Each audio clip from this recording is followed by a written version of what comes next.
All right, my fellow Raptors fans, it has been a minute. In fact, it's been about a month. And why has it been about a month? Some of you guys have reached out to me and said, hey, chime in on this, chime in on that. Guys, I already made a Kevin Durant video. I'm not gonna make a Kevin Durant video every 2 days. I know some people are doing that. I'm not doing that. I'm a caterer. I'm in the middle of my wedding season. And you guys know, I make these videos to learn how to make videos and to have fun chatting with you guys. So I wanna be able to add value there and to give something unique when I speak. This is not a reporting channel. There's other YouTubers who I love. Shout out Raptors Digest, shout out Yahoo, shout out Prab at Warts Report. Mwah. Shout out all of you guys. You keep me up to date, okay? I'm not following Twitter. So what is worth discussing right now? What can I give to you that's valuable in terms of opinion that might give you some food for thought or something to discuss in the comments down below? Well, there's two things today. So the first thing is this notion of roster cuts. They're inevitable, and not just for the Raptors. If you look around the league, every team around the NBA has roster cuts to make. And I don't think that idea shocks any subscriber of this channel. You guys are all smart individuals when it comes to hoops. Competition is clearly one of the reasons you sign more players in the offseason than you can take with you next year. It helps you get juices flowing and competing for jobs. You do not want second round draft picks like David Johnson showing up this year without competing for a spot, or Dalano Banton, or Justin Champagnie. We want a fire under their ass to earn their freaking job. Because why? Because we want to win a Larry. Other than competition, what's the second reason you roster more players in training camp than you can take with you going forward? And here's where I think I can add some value. Instead of being a reporter, I can discuss things with you. I, as a GM, would roster more players than I can take with me on opening day for the purpose of mentorship. And the Raptors now have 5 ring bearers on their team, 4 leftover from 2019, and now Otto Porter Jr., the holy grail of free agents, I think, this year. What a signing. So we now have 5 ring-bearing guys, all who fit the dogma of the Raptors organization in terms of the way they play, who can go and mentor our team. So mentorship is something that I'm going to discuss in this video. But first, I want to tell you the other thing that I can offer you before the beginning of this year's season. I have not at all stopped watching Summer League. I am still absolutely addicted to Summer League. I have been watching nonstop the youngsters of today's NBA, some of whom will not even play this year. They will be planted in Europe, okay? And I am gonna go before the beginning of the season and tell you the youngsters that have caught my eye, that I believe will be in the NBA at some point, who you need to watch to keep your finger on them, because they will be up for the Rookie of the Year potentially this year. And some of them, even though they won't compete for Rookie of the Year, are worth watching. So there's a couple. In fact, one of them was rostered on this team, just signed a contract with the Timberwolves and had Summer League with the Mavericks. So this is another thing about Summer League, guys.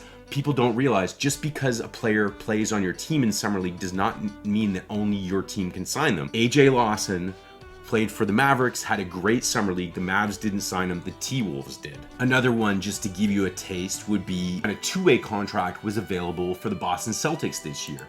And we've discussed one of the players that the Celtics gave a Summer League contract to, and that was Trevion Williams. 59 apiece here, under 7 minutes to play in the third quarter. Oh, what a pass by Williams. No look to McGarren. And he will be fouled. I mean, we've talked about that. Trevion Williams, at 6'10", his size, he has such great vision. He does, and he really is a point guard mentality in a post-player body. He was competing with Dikembe Mutombo's nephew, Mfundo Kabengele, a former first-round draft pick of the Clippers, and Kabengele was amazing in Summer League for the Celtics this year. Decide. I mean, defenders are so good. Oh, Kabengele. What a play. That's what he does. Yes, and a great feed. He got the 2-way contract. What did Trevion Williams get? Well, he was very good in Summer League too, and he caught the eye of a bunch of other teams. As a result, he found himself on the radar of the defending championship Golden State Warriors and signed an E10 contract with them. So he will be competing and keeping a fire lit under the ass of James Wiseman this season in training camp out in San Francisco. That's just a taste of what we're going to look at regarding Summer League. Keep your notifications on and your subscriptions, because the videos from me are sporadic, guys. You need to sub and you need the alert bell to know when I put content out. Very savvy sales pitch, I must say.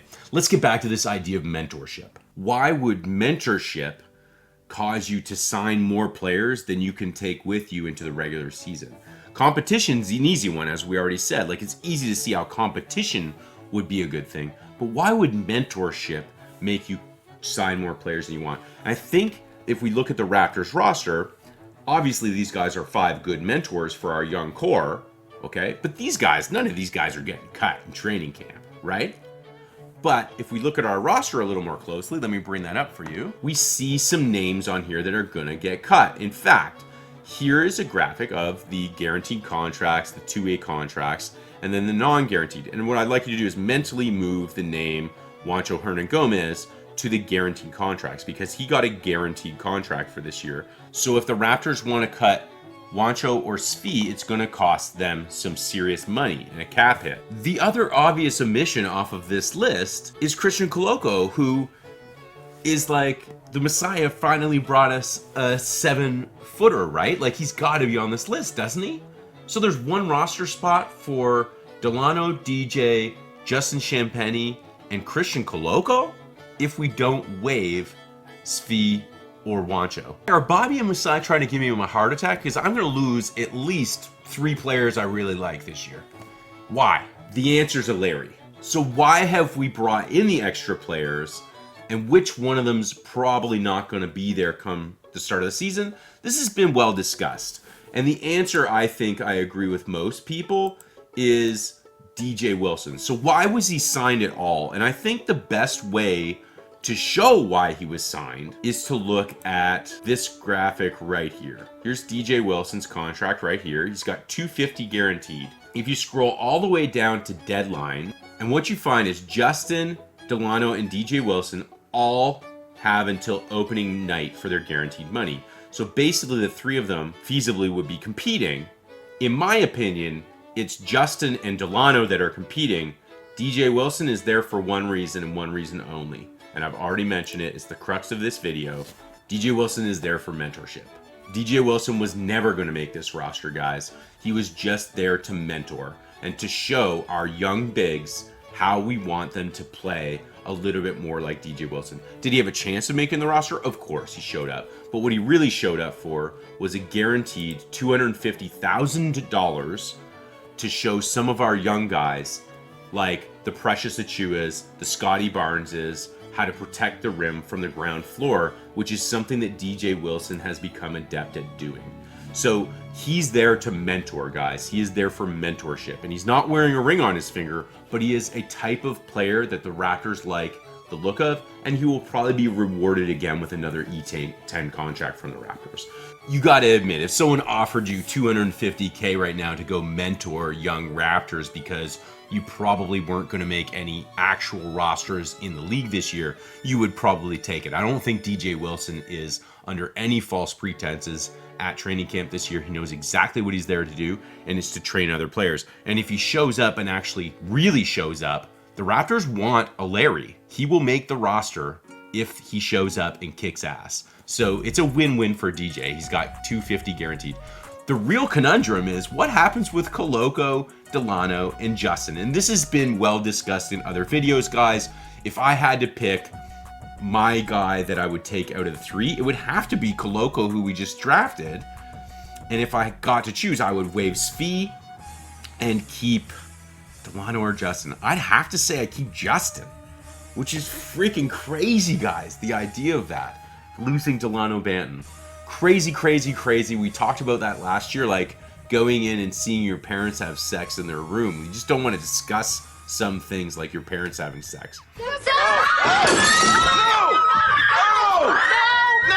Now, the name of this video is Mentorship, and there's one more aspect of mentorship that I want to discuss as it pertains to the Raptors 2022 offseason. It has to do with former Lotto draft pick Juancho Hernangomez. Yes, this now movie star is not just hype.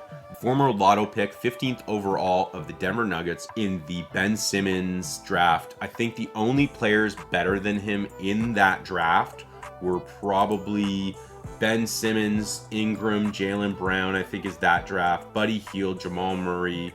We took Pirtle, Domantas Sabonis, and then he was taken 15th. The only better players taken after him are arguably, in my opinion, Karis LeVert and DeJounte Murray. Oh, and of course, Pascal Siakam.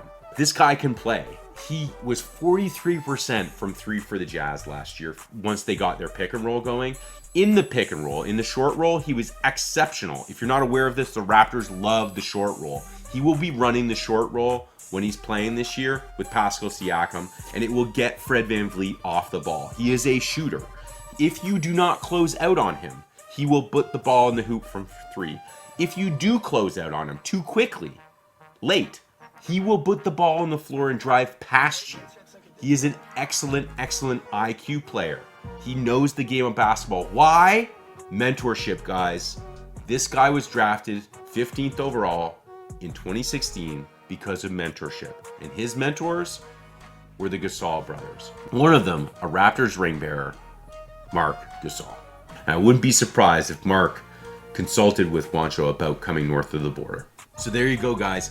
Mentorship and all it has to do in different variations with the Raptors 2022 offseason. Marc Gasol is Juancho Hernangomez's former mentor.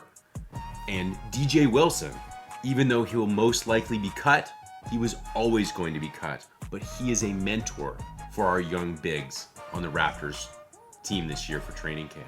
And then, of course, the addition of Otto Porter Jr., guys, gives us a 5th ring-bearing mentor for our squad this year. We are hunting Larrys, guys. Remember, it is all about the Larrys, and we are so much closer to a Larry as a result of this offseason.